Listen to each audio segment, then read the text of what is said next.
सल्लासि भोजेषु माता शयनेषु नन्दा क्षमा धारित्री सद्गुणयुक्ता प्रिया धर्मपत्नी।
શું કરે છે?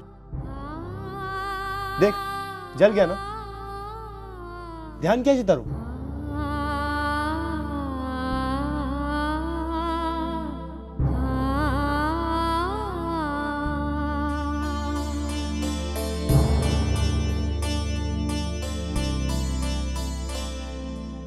हितेन भाई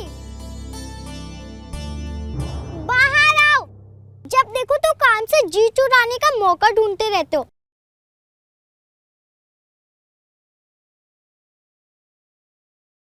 मूंगी तुम्हें बुला रही है। ये हाथ कैसे चला? वो मैं ऐसे ही सोच रही थी कि क्या होगा। नाना जी आज सरला मौसी के वहां गए हैं और आज ही संदेश आया है कि लड़के वाले आ रहे हैं। मेरा हाथ मांगने।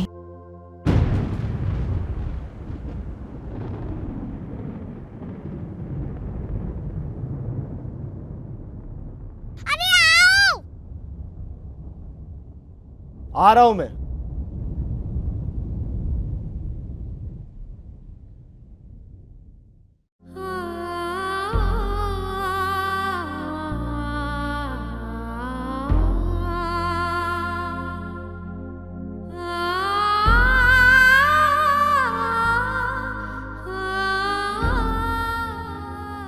अब तो ठीक है ना? नहीं, अभी भी चादर ठीक नहीं लग रही। देख मूंगी, तू मुझे ये तीसरी बार कह रही। पहले 2 बार भी अच्छी ही लग रही और एक चद्दर को लेकर इतना क्या सोच रही है? क्यों ना सोचूं? मेरे होने वाले बनेवी लाल आने वाले हैं। पहली बार वो भी। सब कुछ चौकस होना चाहिए ना। और अगर मैं कह रही हूँ चद्दर बदल दो तो बदल दो ना। ये लो, जो मैं चद्दर लाई हूँ उसको बिछाओ।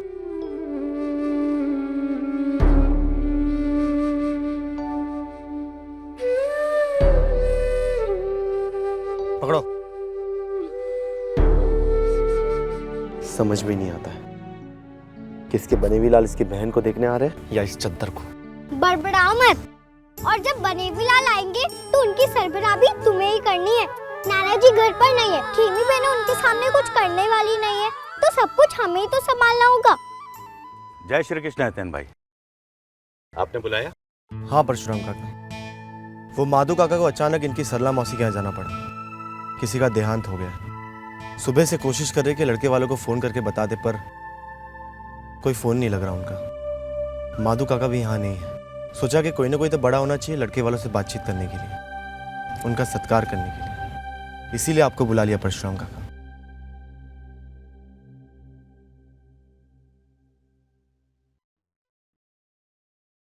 लगता है वो लोग आ गए हैं।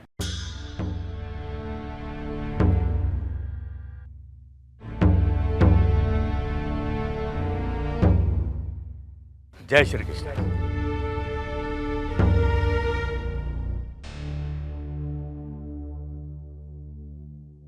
जय श्री कृष्ण।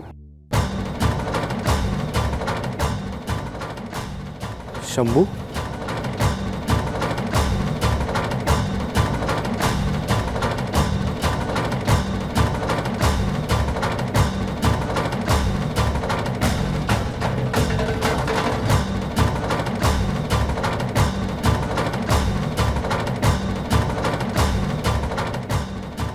जय श्री कृष्णा हितेन भाई। तो तुम्हारा रिश्ता होने जा रहा है खेमी के साथ? मुझे भी आज ही पता चला। पंडित जी ने जब शादी की बात चलाई थी तो मुझे मालूम नहीं था कि मालकिन की बहन के साथ ये बात चल रही है। मैं आप लोगों से माफ़ी चाहता हूँ।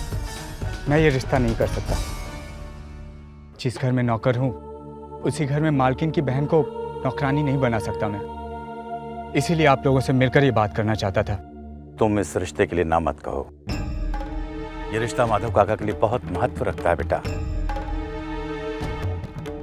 महीनों के प्रयास के बाद एक ऐसा लड़का मिला है जिसकी कुंडली खेमी की कुंडली से मिलती है। खेमी मांगलिक है और मांगलिक का ब्याह मांगलिक से ही होना चाहिए, या फिर उससे होना चाहिए जिसका शनि शक्तिशाली और विरोधी घर में बैठा हो।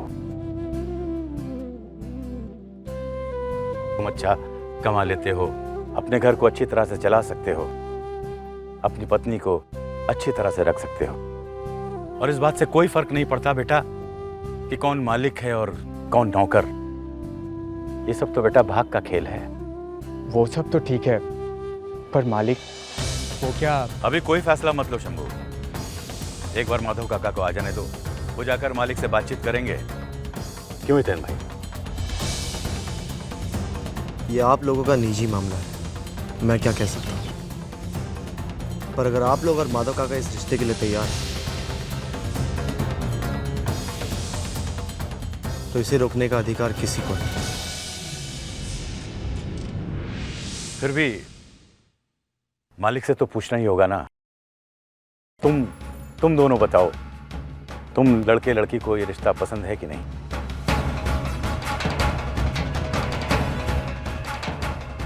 अगर मालिक राजी हों तो मुझे इनकार नहीं है।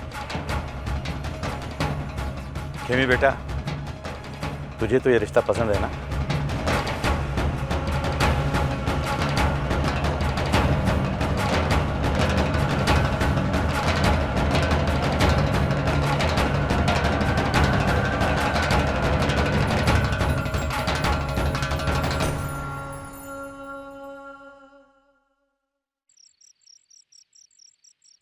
घर चोड़ा सरस मजाना ले आओ। हाँ आने बांधनी हो आने। हाँ हाँ अपने लिए भी कुछ चुन ले तू। मेरी छोड़िए, आपकी सोचिए, यहाँ वहाँ घूम रहे हो, कुछ काम करते नहीं हो। कम से कम नौकर लोग बराबर काम करते नहीं, ये तो देखो। सब ठीक हो रहा है, बस मैं ये चाहता हूँ कि तुम एक चीज ठीक कर दो। मतलब? वसु, मेरी बात ध्यान से सुन और समझ। मैं चाहता हूँ कि कादम्बरी के लगन में उसका कन्यादान संतो करे। ये अधिकार सुभद्रा का है। वो अधिकार धर्मराज की पत्नी का है और संतो उसकी पत्नी है। सुभद्रा अभी दुनिया में नहीं रही, ये सच मानने को तैयार क्यों नहीं है तुम? वो ऊपर से तो नहीं आने वाली कादम्बरी के कन्यादान के लिए। सच को पहचान, नादानी छोड़। वैसे भी मेघना और रसिक के सामने ये हक तुम्हें संतों को देना पड़ेगा, तो फिर दिखावा करने से तो अच्छा है कि हम हंसी खुशी से संतों को उसका अधिकार दें। संतू कन्यादान नहीं करेंगे, सुभद्रा के बदले हम दोनों कन्यादान करेंगे, समझ गए ना? बस अगर ऐसा हुआ तो तुम्हारे इस हम में मैं शामिल नहीं होऊंगा। अगर तुम संतों को कादम्बरी की मान नहीं स्वीकार कर सकती हो तो मैं तुम्हारी ये सोच नहीं स्वीकारता। सुभद्रा की जगह पर संतो है, कादम्बरी की मां है वो, और कन्यादान उसका अधिकार है। हाँ।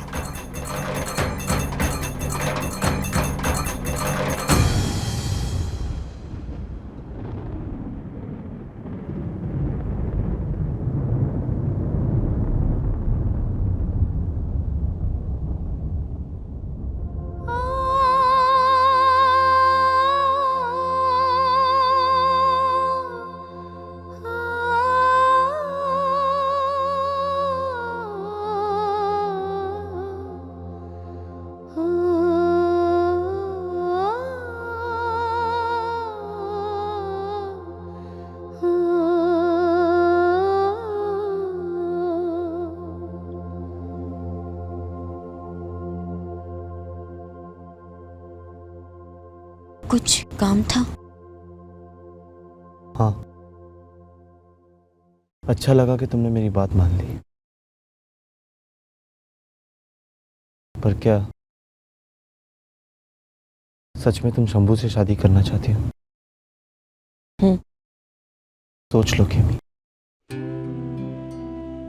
हाँ।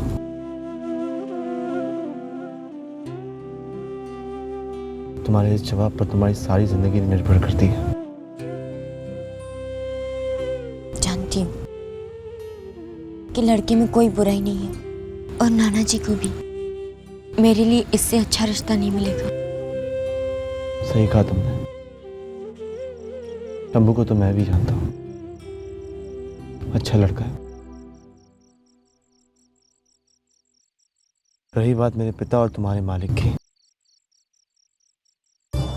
तो वो इस रिश्ते के बीच में ना आए, इस बात का मैं ध्यान रखूंगा।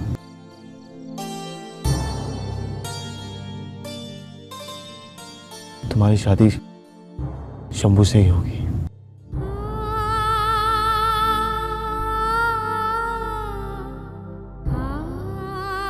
क्या हुआ किमी, रो क्यों रही हो तुम? कुछ नहीं।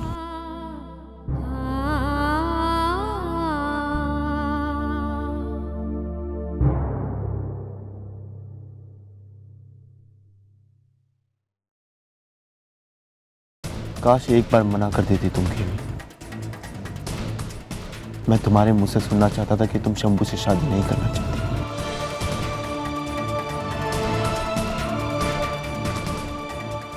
पर जब तुमने निर्णय ले लिया कि ये शादी तुम करना चाहती हो, तो तुम्हारी डोली इस घर से शंभू के घर तक जाए, ये जिम्मेदारी अब मेरी। फिर चाहे मुझे धर्मपुर के मालिक का सामना ही क्यों ना करना पड़े।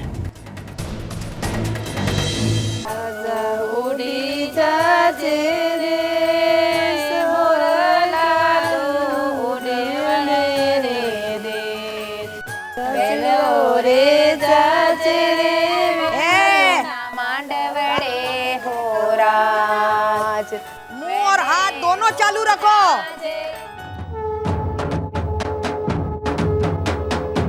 अब अगर ये शादी टूट गई तो कितनी बदनामी होगी धर्मराज मायावंशी की। अब अगर मैं कादम्बरी को निकल भागा तो मिस्टर मायावंशी किसी को भी अपना मुंह दिखाने लायक नहीं रह जाएंगे। एक बार तो कादम्बरी को भगा के ले जा, फिर हम धर्मराज से सौदा करेंगे और अपनी इज्जत के बदले कुछ भी दे सकता है। बेटा कल से शादी की रस्में शुरू हो रही है और तुम्हें भागना है शादी के दिन।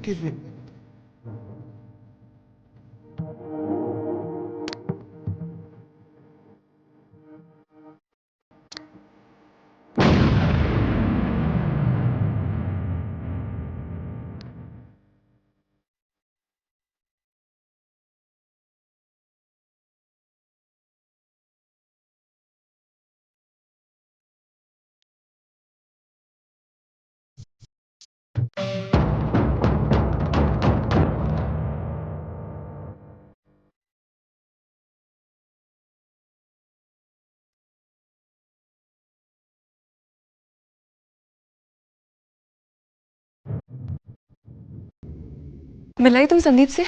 क्या कहा उसने? और डैड से बात की? बहुत गुस्सा आया होगा उन्हें। क्या कहा उन्होंने? बोलो।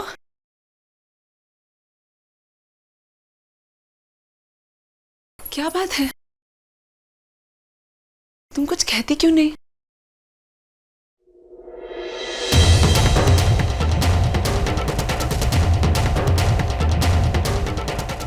मैं संदीप भाई से मिलने गई थी, वो अच्छे लड़के नहीं है। बस खबरदार जो तुमने संदीप के खिलाफ एक शब्द कहा। मेरी बात मानो कादम्बरी, मैंने अपने कानों से सुना है। कुछ नहीं सुनना चाहती हूँ मैं, सब समझ में आ रहा है मुझे। ममता जताने के बहाने तुमने मेरे साथ खेल खेलना चाहा। एक पल को तो मुझे लगा कि शायद तुम मेरी मदद कर दो, पर नहीं, तुम मेरी खुशियां नहीं अपने लिए इस घर में अपनी जगह बनाना चाहती हो, और वो तुम अपने मालिक की पत्नी बनकर ही बना सकती हो, मेरी माँ बनकर नहीं। मेरी जिंदगी का फैसला अब मैं खुद लूंगी। समझने की कोशिश करो कादम्बरी, संदीप भाई अच्छे लड़के नहीं है, उनके इरादे अच्छे नहीं है। तुम्हारा इरादा क्या है अच्छी तरह समझ गई हूँ मैं। तुम यही चाहती हो ना कि मैं मेघना मासी के बेटे से शादी कर लूं? कान खोलकर सुन लो तुम, मैं शादी सिर्फ संदीप से करूंगी, वो भी आज ही। जा रही हूँ मैं उसके पास।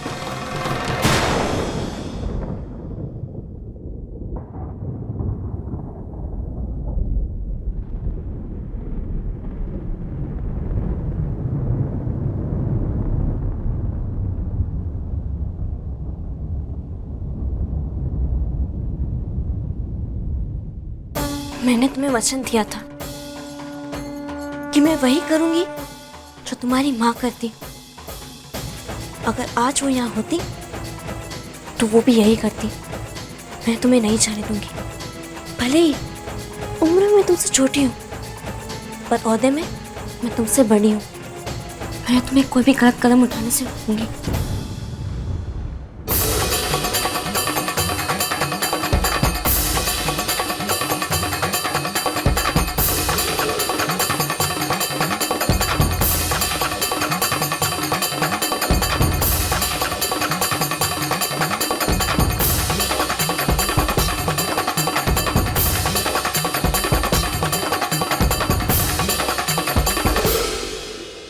अच्छा, तो अब तुम मुझे संदीप से शादी नहीं करने दोगी?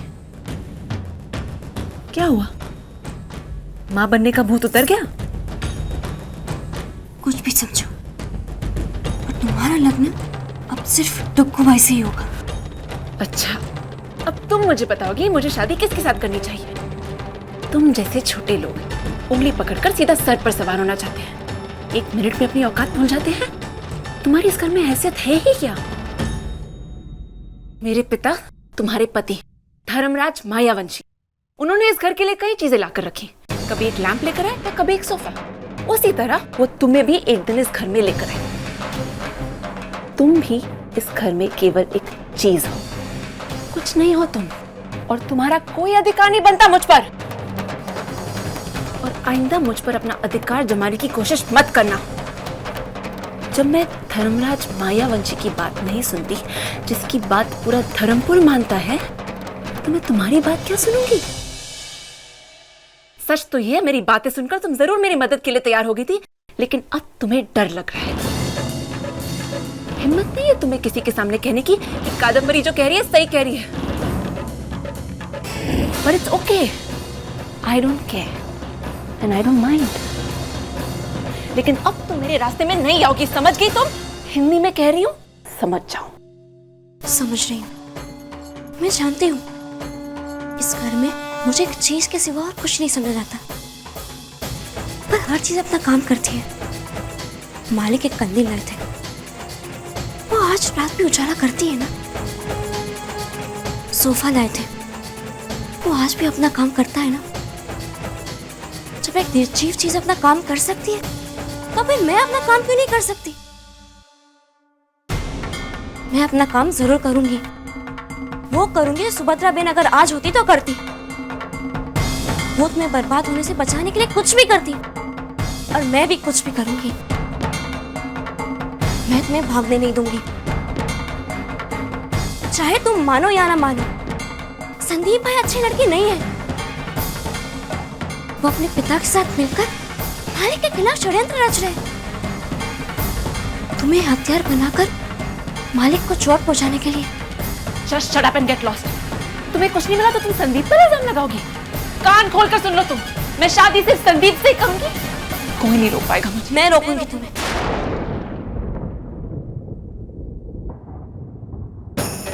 अब से लेकर तुम्हारे लगने तक 24 घंटे मेरी नजरें तुम पर ही रहेगी। अच्छा, तुम रोकोगी मुझे?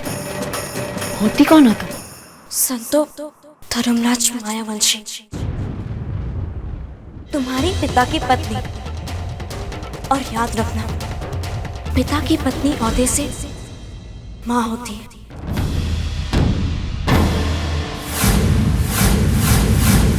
तेरी इतनी हिम्मत!